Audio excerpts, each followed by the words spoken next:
James, did you have a headache the other day? Yeah. Well, that's why. Chips will cause a headache. Here, have this peach instead. Oh. We're talking about how to prevent headaches from happening with lifestyle.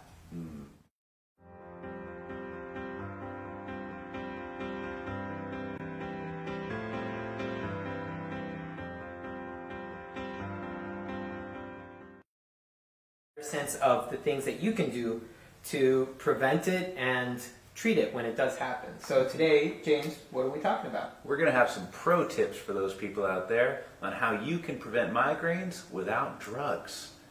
Cool, huh? Well, here's a problem though. What's that? I completely forgot everything we were supposed to talk about today. James, is this your headache again? Yeah, it just stopped my brain from working. So we often have, we've been talking a lot about how headaches are caused by a lot of different causes, like the chemical soup in which your brain sits can get a lot of inflammatory mediators, the muscles in the back of your head can squish the nerves and trigger a headache, but a lot of those things can also be influenced by lifestyle things, like... I don't remember. Hydration? Hydration is a good one. Where'd that come from? Voice from the sky, James. Oh, wow. Yeah, hydration status. You guys out there, you remember if you hadn't had drinks of water for a while and you're like, I'm going to go for a hot day walk. This will be awesome. Get a little sun, and then it gets a little hotter than you would think. Then you get really dehydrated, and then you're just dying to get home. Then it's just, oh my gosh, I got to get inside. I need some water. That's what that is right there. So why do you think that happens, James? I don't know.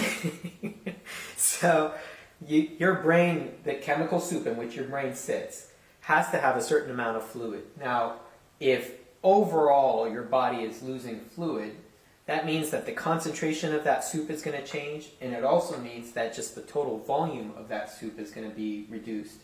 And the skin in which your brain sits in a bowl of soup, well, there's like a water balloon that surrounds that bowl of soup. And when the total fluid in your body goes down, well, it's going to go down everywhere. That means that the brain just starts to sink in that chemical soup, and that pulls on that water balloon or that skin.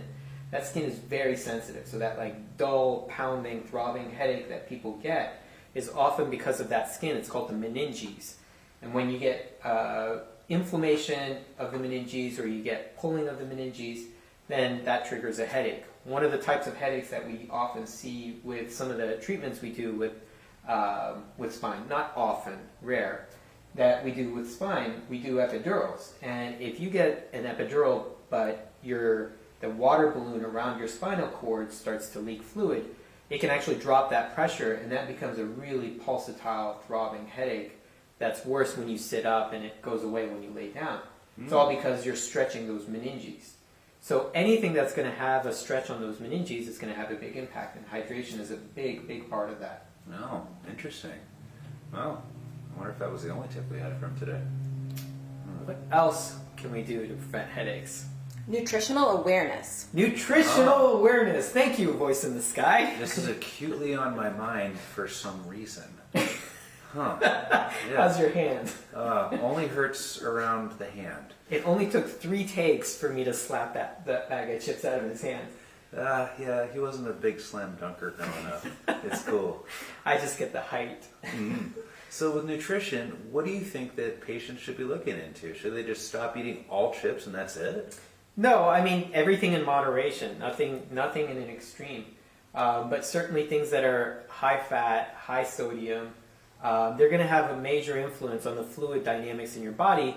And in particular, the soup in which your brain sits is going to have it's going to be influenced by the composition of the things that you put into your body. So if you're putting in healthy things, whole foods, things that your body for eons, bodies have been used to processing, there's a better chance that that's going to do well in your system. But if you're putting a lot of processed foods that are full of preservatives and chemicals and high sodium, high fat, high sugar, these are all things that are put into our food to make it tastier, to make it more addictive, but they're not helpful for us. It's not nutrition. You're not feeding your body as much as you are feeding an appetite. So things like whole fruits, vegetables, whole grains, plants, not this one. These things will help nourish your body and actually make it much easier for your body to process things that it needs from your diet. I believe that if you guys at home go back a little bit on our 50 Shades of Pain show, our expert nutrition and headache person, Dawn Jones, our PA here, she talks quite a bit about this. And if you guys are interested about this even more, you can make an appointment with her and she'll be able to help you and guide you on strategies to make this better, make it easier. Absolutely. Voice in the sky. What else? Appropriate sleep. Aha. Oh. Now, why do you think sleep would have an impact on headaches? Oh. If I wake up in the morning and I haven't had a good night's sleep, I always have a headache. That's true. And even if you have, you're kind of cranky. Oh yeah, that's what my wife and kids say. Yeah, truth. At least until the coffee kicks in. Yeah, after that sometimes. I got 3 kids. Yeah. Sleep is a really big deal when it comes to headaches because the chemical soup, again, really big deal, in which your brain sits, has to have a refresher periodically. And if you're not getting enough time for for the brain to shut down, cycle down, for your body to process the chemicals that are there and be able to kind of expel some of the debris and the junk that builds up as your brain metabolizes, then it's going to have a harder time dealing with the change in mixture and concentration of chemicals that's there. So that can easily trigger a headache. Okay. Now, I think that some people have said that a sleep study could be helpful for some of these people if they're chronically having rough sleep. That's right, because a lot of people don't even realize that they're not getting good quality sleep. People who snore, for instance, get something called sleep apnea, which is where your brain actually doesn't get enough oxygen because you're not taking in enough air. And over time, your brain starts to adapt to that and thinks this is now normal. So you're having a lower concentration of oxygen or a higher concentration of carbon dioxide, which is what we expel when we breathe. Those imbalances your brain starts to get used to and it thinks that's normal, but it's not. And it has a really dire metabolic effect. So people who have sleep apnea tend to have more headaches and higher frequency and higher intensity. A lot of times we'll recommend people getting a sleep study just to make sure that this hasn't become an adaptation over time that you're not able to cope with.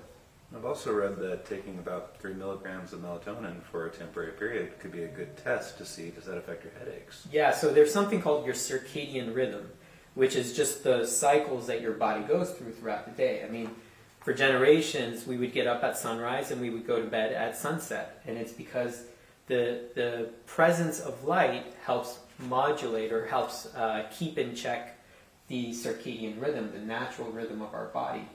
Melatonin is one of the chemicals that's released by our body when it's time for sleep. When the sun goes down, when lights are orange, when blue lights are blocked out, your body actually produces melatonin, and that's the sleepy hormone.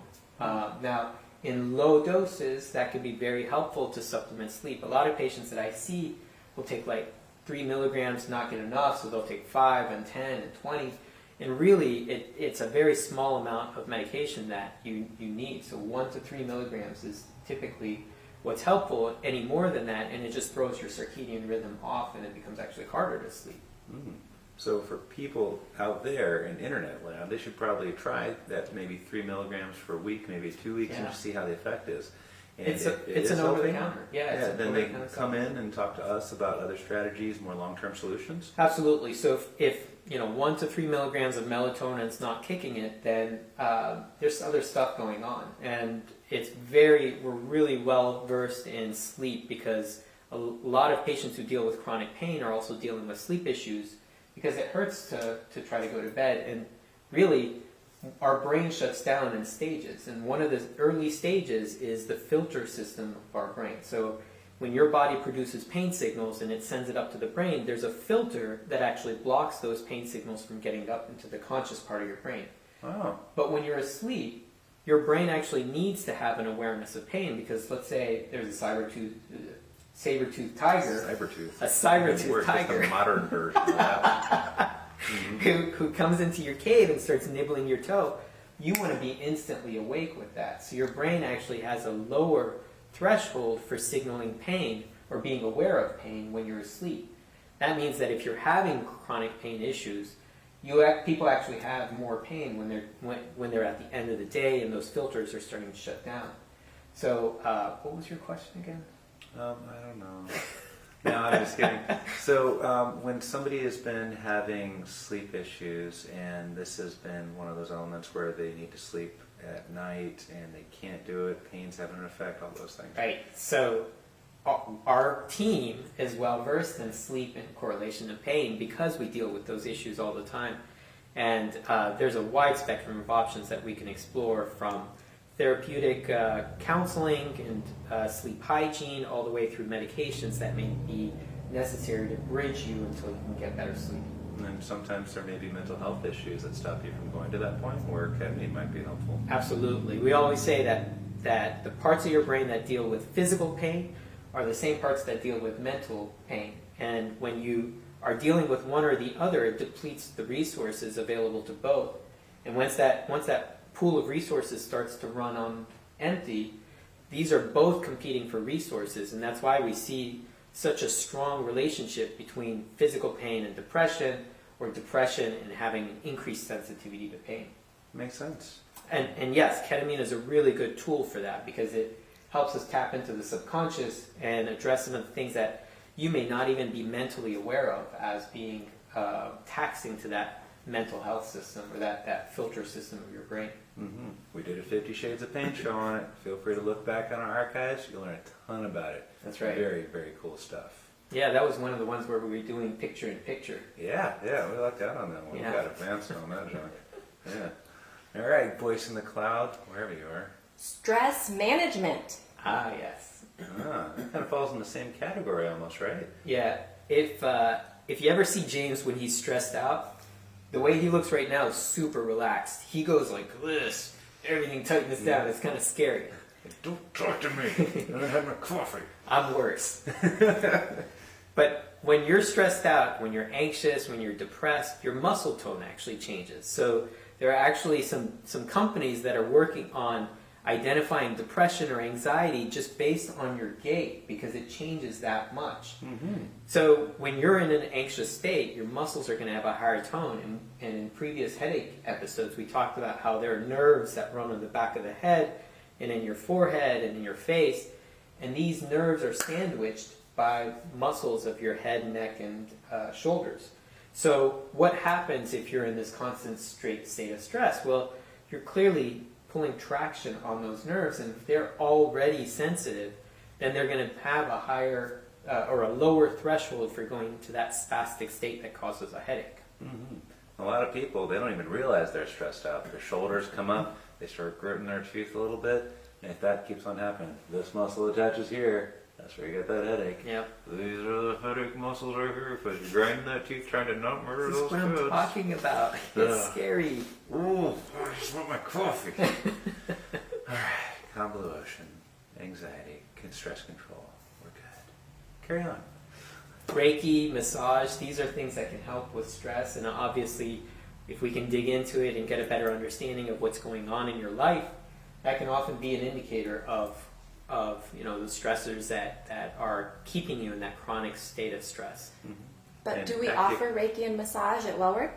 Oh, good. Great question, Cloud in the Sky. I mean, Voice in the Clouds or Sky. Uh-huh.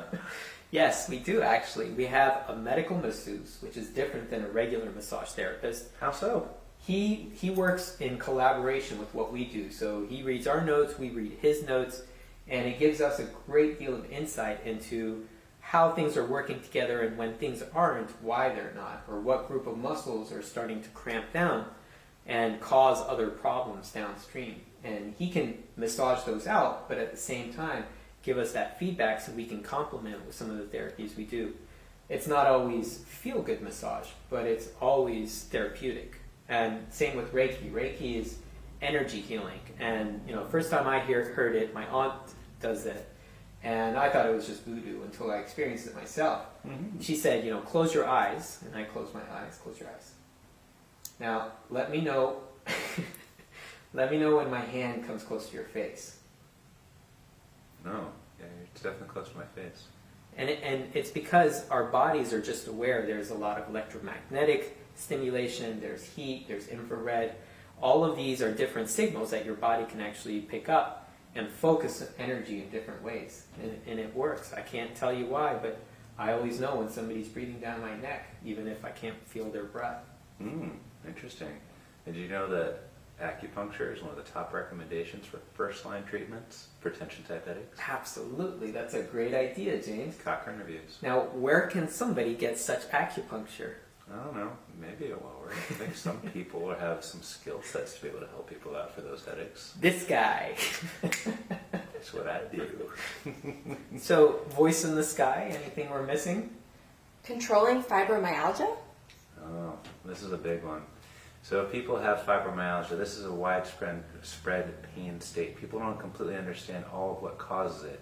But a big thing that can be a component of that is neural inflammation, and that's been going on for a long time, causing more pain, and a combination of the different things that we do, like the mental health, the acupuncture, and looking at your body movement, nutrition, movement awareness, all helps you to sleep better too.